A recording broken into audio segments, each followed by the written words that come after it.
Hello, I'm Alec Avdikov, and welcome to the life and times of Frederick the Great.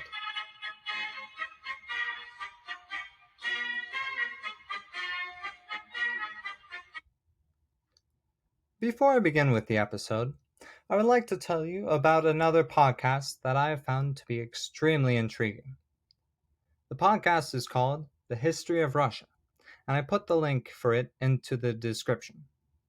This podcast goes through, obviously, the history of Russia chronologically, starting from the very beginning. He is now producing content about the Kievan Rus, an extremely interesting yet underappreciated time in Russian history. Plus, he has something that I cannot hope to ever match. He has a superb English accent.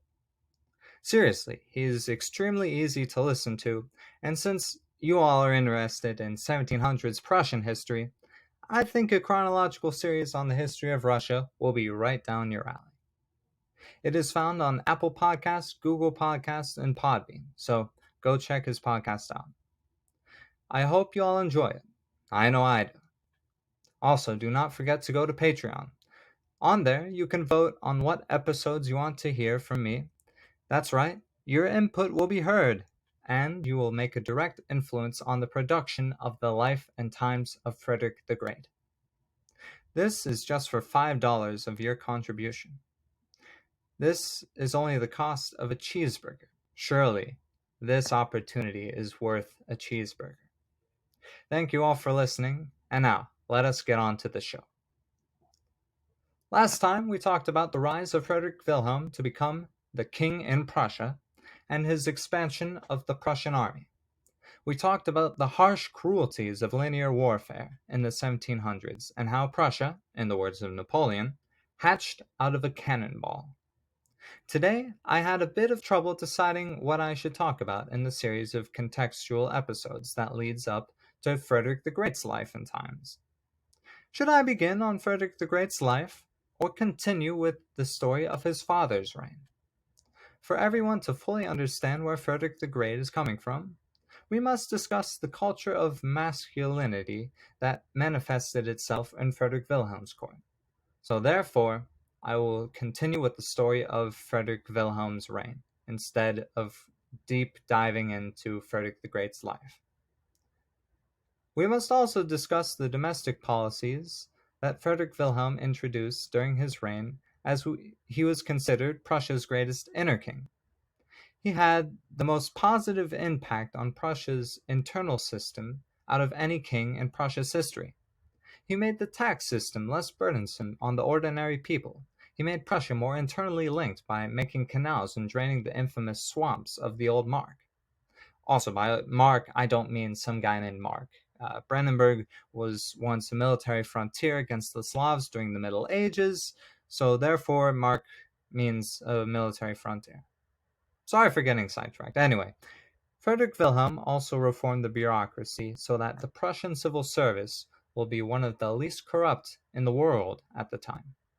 But remember, while also being a just monarch, Frederick Wilhelm was a violent scoundrel of a man who didn't take crap from anyone.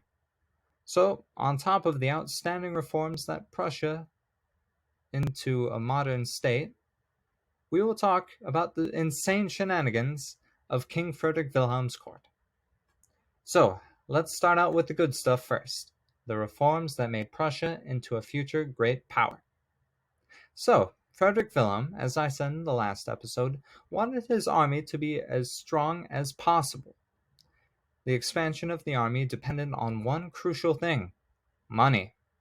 Without the proper funds, there would be no major expansion of the army, and according to Frederick Wilhelm, when he ascended the throne, Prussia was on the brink of bankruptcy. He started out right from the gate in 1713 when he ascended the throne. He neglected to do something that cost his father 6 million thalers. He was never coronated. Instead, Prussia became a kingdom without coronations. The old king's court basically disintegrated after Frederick Wilhelm became king. Here's what Christopher Clark had to say about Frederick Wilhelm's cost-cutting measures. Within days of his accession in February 1713, Frederick Wilhelm laid an axe to the tree of his father's court establishment. There was, as we have seen, no follow-up coronation of 1701. Having scrutinized the financial accounts of the royal household, the new king embarked on a drastic cost-cutting campaign. Two-thirds of the service employed in the court, including the chocolatier, a brace of castrato singers, cellists, composers, and organ builders, were sacked without notice. The rest had to accept salary reductions up to 75%. A substantial quantity of the jewels, gold and silver plate, fine wines, furniture, and coaches accumulated during his father's reign was sold off. The lions of the royal menagerie were presented as gifts to the King of Poland. This was just the first phase of the plan. While all this may sound harsh, it kind of was, there was a purpose for it. Frederick Wilhelm was an old-fashioned autocrat and wanted as free a hand as possible when ruling. He made peace in 1720 with the Swedes in the Great Northern War, and he expanded the military in order for him to be more independent on the transnational stage, as we heard in the last episode. Frederick Wilhelm also had a plan to increase his independence domestically. Frederick Wilhelm set up a land tax on the nobility and refused to borrow money from Jewish merchants or wealthy nobles. This was a cultural shift that was happening all over Europe at the time. See, monarchs believed that in order to have more personal power and control within their realms, they will need to have more money. Frederick Wilhelm decided that the tax system that was in place in his father's reign was far too burdensome to the peasants. He also made it so that there would be a land tax on the nobility, because the nobility was previously exempted from taxes. All of this sounds fairly progressive, taxing the poor less and the rich more. However, if you think he changed the tax system so that these poor peasants could get a better lot in life, you would be completely mistaken. No, Frederick Wilhelm did not believe in bad equality. He didn't believe in equality. Come on. He probably just believed in the opposite. The previous king's system was bad for finances of Prussia, so it had to be changed. You actually thought that Frederick Wilhelm actually cared about people's well-being. Oh man, that's like saying that Stalin actually cared about human life. Now, Frederick Wilhelm was basically a monster. He just implemented a whole bunch of good reforms for Prussia. Another reform that was important for the finances of Prussia was the merging of the General War Department and the General Finance Directory into one entity. And now I get to flex my German to tell you what its replacement was. In English, it is called the General Directory. But that's not complicated enough for the Germans. They called it the Generaloberfinanz Kriegs- und Domänendirektorium. Thank you very much. This office made the two competing branches of bureaucracy run more efficiently. He also abandoned the Privy Council that his father had used during the end of his reign. These changes in the bureaucracy helped stop the tide of various ministers gaining too much influence over the king. Instead, the king's word was final, and many would say that Frederick Wilhelm's kingdom was the triumph of absolutism in Europe. However, no matter how much he wanted to, Frederick Wilhelm needed people to help him rule. And that is where the Prussian civil service enters our story. According to Christopher Clark's book, The Iron Kingdom, the Prussian civil service sounded fairly modern when he wrote, "The ministers were expected to convene at 7 in the morning in the summer and 8 in the winter. They were expected to remain at their desks until the day's work was accounted for. They were required to come into the office on Saturdays in order to check the week's accounts. If they spent more than a certain number of hours at work on any particular day, a warm meal was to be provided at the expense of the administration, but served in 2 sittings so that half the ministers could keep working while their colleagues ate. These reforms are what made Prussia into a great power. Supervision and a great work ethic are underappreciated aspects of a great society. Frederick Wilhelm also employed former or disabled soldiers to work in civil service so that they could find a living beyond the battlefield. All of this sounds great. But do not forget that Frederick Wilhelm did all of this because he believed it was his duty to make his kingdom a better run place through his will alone. This leads me to the next reason why he did these reforms: to screw over the political power of the nobles. Now, to get on to the nobles, also known as the Junkers. No, Emily, they are not called Junkers. Anyway, the Junkers were the elite of the Prussian society. They had large estates that were worked by peasants. These were not the rich landed nobility that you would see in Western Europe, because Prussia and Brandenburg were very poor places. The word Junker is a compound word that combines the words young and lord, Jungherr in German. This is because the third or fourth sons of noble families would not get the family lands that the first son would inherit.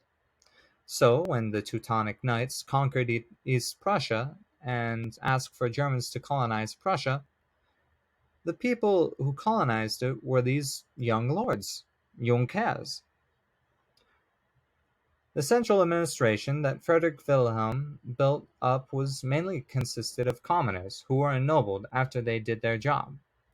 Frederick Wilhelm also believed that he was carrying a historical legacy that began with the Great Elector. See, the Great Elector, also the name Frederick Wilhelm, built up the military, built up the bureaucracy and central administration, and he tried to decrease the power and privileges of the Junkers. If you look at all the reforms that King Frederick Wilhelm is doing, you will see that they mirror the Great Elector's reforms. However, you have to remember that Frederick Wilhelm was a maniac. He constantly suffered from chronic pain, he was frequently abusive to his wife and children, and he had fits of anger followed by fits of depression. So, this is the crazy part of the podcast that we discuss what was called the Tobakskollegium, also known as the Tobacco Ministry. This was the absolutely insane court, and that is unthinkable by today's standards. Let me first preface this by saying that this is the closest thing to a cultural revolution that we will ever see in Prussia. In King Frederick's reign, there was a feeling of merriment and hedonism that was based on the model of Louis XIV's court. Frederick Wilhelm's court, on the other hand, was extremely masculine and nearly the direct opposite of his father's court. Remember the jewels and musicians and the beauty of his father's court? There was no more of that nonsense in Frederick Wilhelm's court. Instead, we have the Tobacco Ministry. This was a group of 8 to 12 ministers, army officers, etc., who would discuss a bunch of different topics with the king. Here's what Christopher Clark's book, The Iron Kingdom, had to say about the Tobacco Ministry. The tone was informal, often crude, and non-hierarchical. One of the rules of the Tobacco Ministry was that one did not stand to honor the arrival of the king. The subjects of discussion ranged from Bible passages, newspaper reports, political gossip, hunting anecdotes, and more risque matters, such as the natural aromas given off by women. Yikes. Anyway, participants were expected to speak their minds, and hefty arguments sometimes broke out. Indeed, these appear to have been encouraged by the monarch himself. In the autumn of 1728, for example, a theological dispute between Frederick August Hackemann, a visiting professor from the University of Helmstedt, and the Berlin-based popular writer David Fassmann, degenerated into a mudslinging match, to the great amusement of the other guests. According to a contemporary report by an envoy resident in Berlin, Hackemann was eventually goaded into saying that Fassmann was a liar. whereupon the latter solidly responded with the flat of his hand so promptly and in such a manner that Hackman almost tumbled onto the king. At this point, Hackman, asked his majesty whether it was not a most punishable thing to behave in such a way to attack someone thus in the presence of the All-Highest. Frederick Wilhelm, who clearly took pleasure in such raucousness, merely commented that a scoundrel deserves the blow he receives. This kind of thing was common in the court of Frederick Wilhelm, and the court was almost exclusively a man's affair. It was even compared to the customs of the Orthodox Jews that completely segregated men from women. In other courts, such as those of Georg Wilhelm during the 30 Years' War and Frederick I of Prussia, the wife of the elector or of the king held considerable sway when it came to the policies of the ruler. Specifically, Sophia Dorothea of Hanover, Frederick I's wife, was extremely influential in the court of Frederick I. This was completely reversed by the tobacco ministry. Government and anything to do with governmental policy was specifically a man's job. Because Frederick Wilhelm was extremely particular about this sort of thing, this was harshly enforced, and no women had a place in government. This type of hypermasculinity would sadly also carry over into Frederick the Great's reign. To round out the podcast, I will share a tragedy about one of the most brilliant ministers that were in Frederick Wilhelm's court. Jakob Paul von Gondeling. Gondeling was originally drawn to the Prussian court during Frederick I's reign because he was highly educated, and Grundling was highly respected in the court of Frederick I. However, his position was removed following Frederick Wilhelm's succession. However, Grundling stayed in the court as an advisor on economic policy. But do you remember how Frederick Wilhelm is a monster? Yeah, Grundling was bullied far worse than any of your average nerds in high school today were. So, Grundling was told to make a lecture about whether ghosts existed, while also drinking copious amounts of beer. When he was done, he stumbled back to his room where a man in a white sheet popped out to terrify the man. Being totally plastered, it succeeded. There was another time when Grundling was trapped inside a room with bears and fireworks were blasted into the room. Obviously, that wasn't fun either. He was then forced to wear a crazy, huge French wig and flamboyant court clothes that were out of style in Frederick Wilhelm's court. He was then force-fed laxatives and trapped in a room. He was also forced into a pistol duel. However, he didn't know that the pistols weren't loaded, so when he refused to shoot, another guy, he was shot right in the face, and gunpowder sparks flew into his face and set his gigantic wig on fire. All of this stress and all of this bullying from Frederick Wilhelm's court led him further into alcoholism, which made Grundling an even bigger laughingstock than before. The most dark thing that Frederick Wilhelm ever did to that poor Grundling was that he set out a barrel next to his bed. Now, this was no ordinary barrel. This barrel was to be his casket, and on the barrel it had a poem that said, "Here lies within his skin, half pig, half man, a wondrous thing, clever in his youth, in old age not so bright, full of wit at morning, full of drink at night. Let the voice of Bacchus sing. This, my child, is Gundeling. Readers, say, can you divine whether he was man or swine?" Grundling had noticed the barrel's presence all the way up to his own death. But this is why I titled this podcast The Duality of Man. How could Frederick Wilhelm care so much about improving the lives of his subjects, while also being such a monster? I believe this is where I shall have to end. With great reforms that made Prussia a more efficient state, while also an insane court that made circuses look tame. Thank you all for listening. And therefore, to conclude, ich sag auf Wiedersehen.